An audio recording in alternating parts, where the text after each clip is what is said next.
네, 안녕하세요. 여러분들의 구독과 좋아요로 이 채널이 유지되고 있습니다. 네, 영상 속도는 1.5배를 추천드리고요. 항상 구독자님, 멤버십 회원님들에게 감사하다라고 말씀을 드리면서, 자, 이번 내용은 비트코인 하락 부분에도 여전히 우리는 관심을 가져야 됩니다. 네, 볼린저 기법으로 제가 좀 보는 패턴을 설명을 좀 드리려고 하는데요. 최근에 이제 100K를 좀 뚫었다가 다시 이제 어떻게 보면 92K에서 정도에서는 좀 멈출 것으로 저는 보고 있습니다. 왜냐하면 이제 볼린저 기법 한번 상단 터치를 하게 되면 계속해서 상단 터치를 하려고 하는 모습을 보이다가 잠시 주춤을 거린다라고 하는 것은요, 다시 방향성을 정립해 간다라고 볼 수가 있습니다. 그러면 어차피 하락이 나온다고 해도 하락에 있는 폭은 매우 제한적입니다. 그럼 그 전에 하락폭이 가장 컸던 게 9만이기 때문에 9만에서 어느 정도는 멈춰줄 것이고요. 그 다음에 그 정도로 뭐 횡보하거나 약세가 조금씩 더 지연된다고 하더라도 명절 이전에 대부분 분위기가 나쁘지 않았던 패턴으로만 가격 방어적인 추이만 좀 더 나와준다고 하더라도 명절 이후부터는 방향성이 나왔잖아요. 이때까지 평균적으로. 그렇기 때문에 그 전에 패턴이 좀 좋았으면 그 이후에도 패턴이 좀 더 좋을 확률이 매우 높다라는 것도 여러분들은 그거 아시면서 이번 투자 잘 하시길 바라겠습니다. 최근에도 이제 MSTU나 그 다음에 이더U나 이더T를 투자하고 계시는 분들은 너무 많이 떨어져서 너무 힘들어요, 뭐 이렇게 이야기가 나오고 있지만, 여러분들 원래 레버리지의 순기능과 역기능이 동시에 있습니다. 이제 여기에서도 추가적으로 계속해서 투자를 이제 하시는 분들은 너무 이제 겁이 좀 많고 걱정이 많이 된다라고 하지만, 요 부분에서 더 많은 물량을 모을 필요성이 있습니다. 그래야 기존에 이제 비트코인이 좀 더 많이 갈 때 이제 여러분들이 챙겨 먹을 수 있는 비중이 훨씬 더 커진다.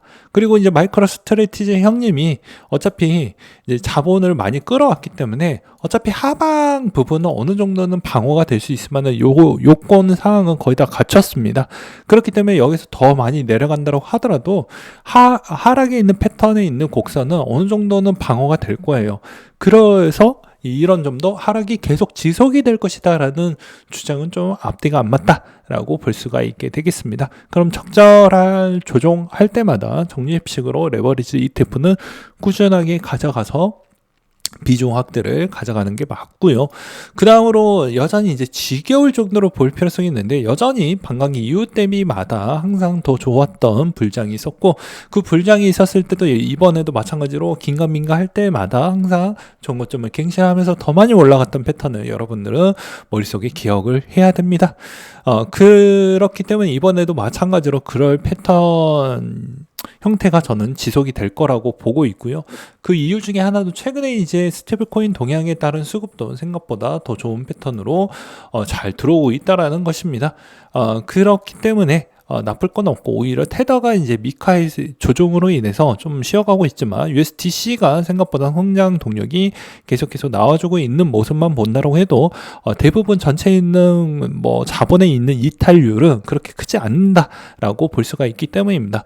그래서 또 아직까지는 기회가 전 있다라고 보고 있고요. 그 다음에 이제 이제 합성 스테이블 코인들도에 따른 여러 가지 개발 진척률이나 그 다음에 여러 가지 일을 잘 해주고 있기 때문에 이런 점도 좀 눈에 띄게 볼 필요성은 전 있다라고 보는 입장입니다. 그리고 이번에 이제 추가적으로도 또 볼 수 있었던 상황 중에 하나는 나스닥의 이제 블랙록의 ETF의 포지션 한도를 좀 늘려달라고 SEC에다가 요청을 했는데, 아직 이제 이게 승인이 필요하다고 하니까 아무래도 이제 1월 20일 이후부터에 따른 방향성이 여기에서도 좀 많은 영향을 끼치지 않을까라고 생각을 합니다. 그래서 지금 약간 좀 지지부진한 부분도 뭐 이런 부분도 있다라고 볼 수가 있을 것 같고요. 그 다음에 이제 짧게 이야기를 하면 이번에도 마찬가지로 강달러는 계속해서 지속이 될 수밖에 없습니다. 그러면 코인도 마찬가지로 달러 비중이 높고 국채 비중이 높기 때문에 이런 점을 보았을 때도 이탈률은 매우 저조하다라고 볼 수가 있겠죠. 그리고 과거보다는 조정폭이 생각보다는 좀 덜할 것이다 라고 보는 게 맞을 것 같습니다. 그리고 이번에 이제 금리가 더 뛸 수 있다라고 해서 생각보다 10년물 낙찰 금리가 이제 참여율 비중이 좀 많이 낮았다라고 합니다. 그래서 오히려 이제 변동성이 더 커질 것 같으니 추후에 좀 더 거래를 할 것이다라는 사람들이 좀 많이 늘었고요. 이걸로 인해서 이제 여러분들이 생각을 해야 되는 게 나머지 국가들에 따른 통화 약세는 계속해서 이어 나갈 것 같다. 라고 볼 수가 있겠고요. 그 통화의 약세가 아무래도 이제 점점 이제 금리 인하 추이까지로도 만약에 계속해서 주변 국가들이 나오게 된다고 하면 미국도 덩달아 내릴 수 있을 만한 여유율을 갖출 수밖에 없기 때문에 추가적인 통화 정책에 따른 이제 M2 물량도 점진적으로 더 올라갈 수 있는 가능성이 여전히 열려져 있기 때문에 전 나쁘지 않는다라고 보는 입장입니다. 그리고 지수도 마찬가지로 만약에 좀 조정이 나온다고 해도 그렇게 큰 조정이 나올 수 있을 만한 여건은 아니고 여전히 경기가 받쳐주고 실적도 받쳐주고 있는 미장이기 때문에 그 미장에 또 비트코인이 이제 나스닥 지수에 들어가져 있기 때문에 이제 뗄래야 수 없는 관계가 되어서 이 내용도 잘 보시길 바라겠습니다. 그 다음에 이제 아무래도 이제 금리적인 추이도 마지막으로 좀 설명을 드리려고 하는데요. 이번에 이제 이 리사쿵님이 생각보다 유명하신 분입니다. 이번에 이제 미 연준 이사에 있는데요. 미 연준 이사에 따른 그런 파워는 막강합니다. 네, 여기에서 이제 주식 회사채를 포함한 다수 자산군들의 평가 가치가 높은 수준이다. 그래서 이제 이분 같은 경우에는 아무래도 금리 인하 부분이 좀 더 속도를 탄력적으로 가져가 볼 필요성이 있다라고 이야기를 했거든요.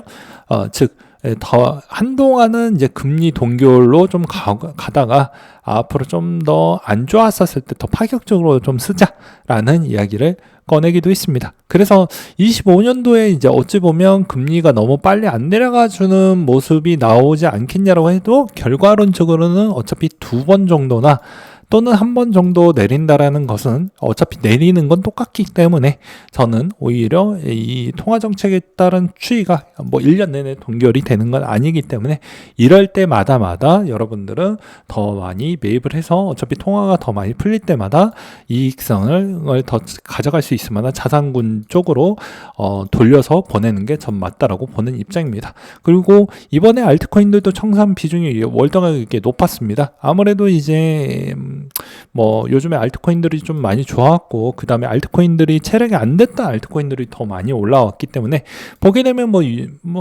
아시잖아요. 뭐 유주얼이나 뭐 소닉이나 뭐 이런 애들이 좀 많이 터져 나갔다라는 것만 보신다고 해도 좀 많이 후순위로 들어왔던 분들은 좀 많이 아팠겠구나라는 걸 알 수가 있게 되겠습니다. 그래서 종합적으로 본다라고 하면 여전히 비트코인 시장은 지금 뭐 1월 중에 잠시 주춤을 할 때마다 우리는 좀 모아가는 비중으로 좀 보고, 그 다음에 이더리움 부분도 이제 마찬가지로 이제 뭐 게임파이나 그다음에 NFT에 따른 폼도 조금씩 회복을 해주고 있기 때문에 그때까지는 좀 기다려 보자라고 말씀을 드릴 수가 있을 것 같고요. 에이브 같은 경우에도 좀 논란의 여지는 있지만 이게 이제 우리는 알트코인을 들고 계시는 분들에 한해서 이제 말씀을 드리지만 원래 알트코인은 시즌용이기 때문에 이제 뭐 에이브나 이런 쪽이 약간 도가 지나친 측면에 있는 상품을 개입을 해서 이제 상품화 시켜가지고 나갈 거냐 안 나갈 거냐 이 차이도 좀 볼 필요성이 있습니다. 그리고 최근에 에테나가 진짜 미칠 정도로 이런저런 상품군을 너무 많이 내놓고 있는 실정이거든요. 그렇기 때문에 그 에테나 부분이 제가 보기에는 에테나가 이제 정점을 찍을 때 같이 조정이 나오는 거 아니냐 뭐 이런 의견도 좀 많이 나오는 것에 저도 매우 공감을 하고 있는 바가 될 것 같습니다.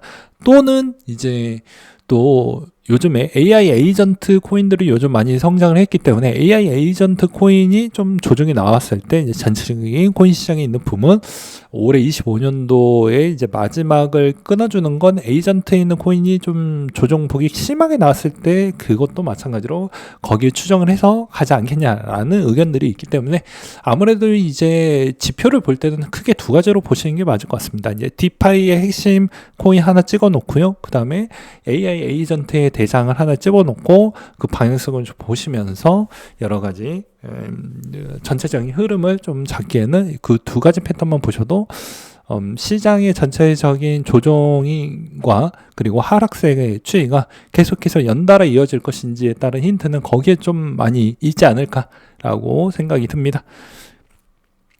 네. 여전히 이제 1월 달에 첫 시작이 좀 더 좋은 퍼포먼스가 더 많이 나와주고 하면 되는데, 아무래도 이제 1월 달부터는 미국 쪽도 뭐 이것저것 준비하고 하기 때문에 별다른 소식이 잘 나오지는 않습니다. 원래 통상적으로 2월, 3월 달부터는 이제 본격적인 내용들이 많이 쏟아져 나오면서 이제 나올 수가 있는데요. 그때까지는 좀 조정이 나온다고 하더라도 우리의 소신 투자 잃지 않고 잘 하셔야 드디어 이제 열매를 맺었을 때 엄청나게 보람과, 그리고 여러분들이 하고 싶은 부분을 다 할 수 있다는 걸 꼭 기억을 해 두시길 바라겠습니다.